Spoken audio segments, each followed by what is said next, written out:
Nagaland ki Chief Minister ni Firu na athoibi michulen oiduna Lungai ni festival thorum pangthokre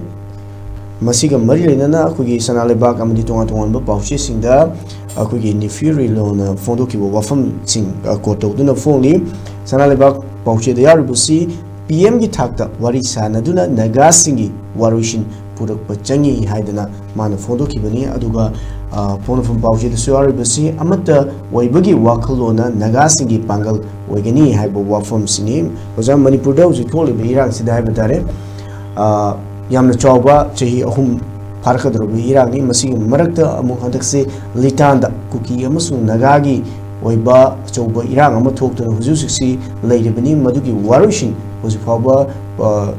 ngamdana leiribani khara makhaidi santi hanjala kle haiba wafam leiragasu masi maraksida pangthokliba state ki thakta pangthokliba dungaini thoram asida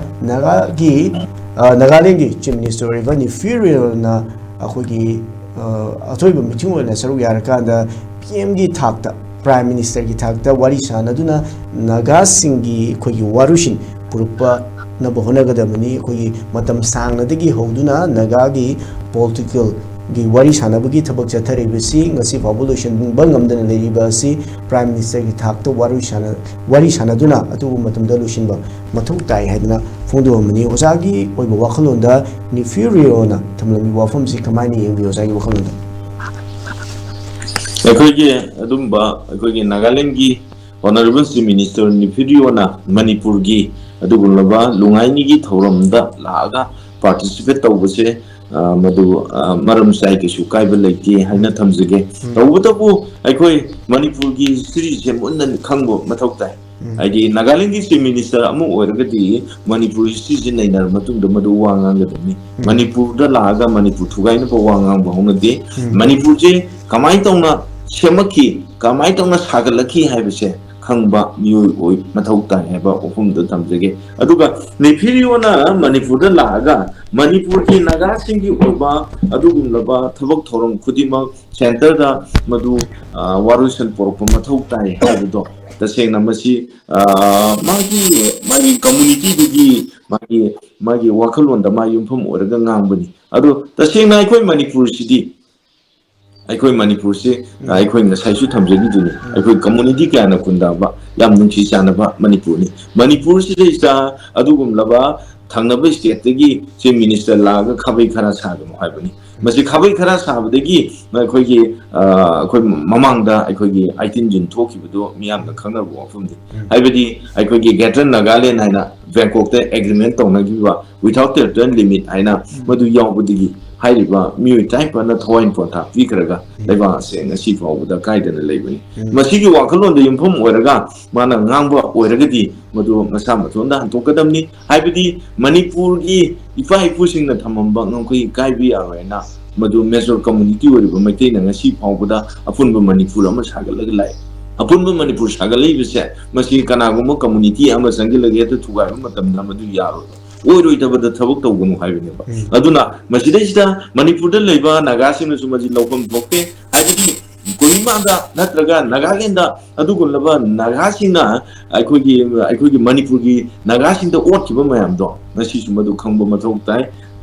maramdi karigino haibu matamda aikogi tasena maugi natraga thoiba wathok mayam se aikoi loina bang nainara khangnar o ngatani masidesida makoina aikogi Manipur gi nagasin bu kacha nagane na ngasi phawda makoina aikoida haidi aikogi nagasingda makoina right mangiba mayamsu makoi aikoi thengna khraba ngatani maram matuna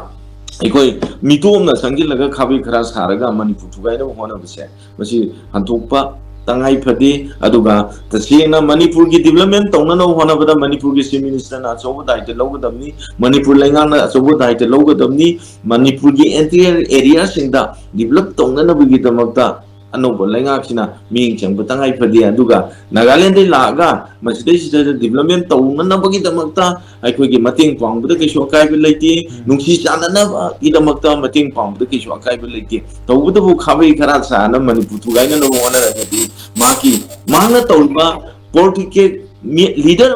leader गांगम थोप वफम गांगदबनी मदुगी ओना तैनमद गांगलागदी मणिपुर करीगुम थोनिंगदब थोगोम थोले लौरसेबा मा लाफना मरम ओरगा मदुगी full responsible निफिलबी ओना ओइगदमने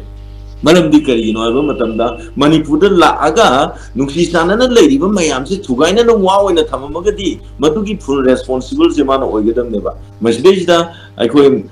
लागा नुक्सी जाननबदी हाइदरना अखोय नागासिंग वारोसन पोरंगनबा अदुगा मागी वाखलोंदा लानबा युमफमदा ngang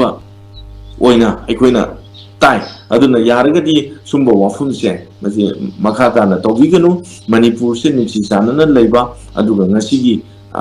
Manipur हाइदी हानदगी ओइनेबा Manipur अदुम Manipur ओइना लेननबा होनबदा अखोय पुनमंगना सरुयामिने से आइना इमियामदा थाम